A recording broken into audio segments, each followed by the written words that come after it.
تو اگر ہم بار بار یہ نیریٹو روزانہ سنتے ہیں، حکومت کی طرف سے سنتے ہیں، حکومت کے وزراء کی طرف سے سنتے ہیں کہ بھارت اور افغانستان جو ہے وہ پاکستان میں دہشت گردی کروا رہے ہیں، دوسری طرف آپ کا وزیر اعظم بار بار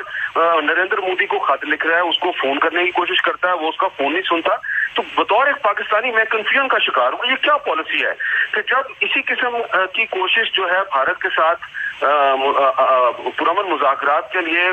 مسائل کو حل کرنے کی کوشش نواز شریف نے کی تو اس کو غدار قرار دے دیا گیا، اس کے بارے میں کہا گیا کہ یہ مودی کا یار ہے. اسی طرح کی کوشش جب آصف زرداری صاحب نے کی تھی تو ان پر بھی اعتراضات ہوئے، لیکن جب ایسی کوشش پرویز مشرف کرتا ہے تو اس پر کوئی اعتراض نہیں کیا جاتا. اور اب عمران خان صاحب جو ہیں وہ تو بہت آگے چلے گئے ہیں،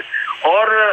پچھلے 2-3 دن سے بہت سے لوگوں نے مجھ سے یہ بات پوچھی ہے. عید کی چھٹیوں میں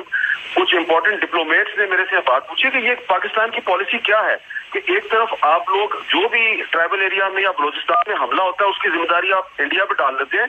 دوسری طرف آپ مرے جا رہے ہیں کہ کسی طریقے سے ہندوستان جو ہے وہ آپ کو یہ کہنا ہے کہ خواہش کرنا کہ پاکستان اور انڈیا کے درمیان ہر مسئلے پر بات چیت ہو، اس میں کوئی غلط بات نہیں ہے، لیکن اب ہماری جو مسلسل کوشش ہے اس پر ہمیں بریک لگا دینی چاہیے اور کم سے کم انتظار کرنا چاہیے کہ انڈیا کا بھی کوئی مثبت جواب آئے. میں نے یہ بالکل آپ نے میری بات کو صحیح سمجھا ہے کہ خواہش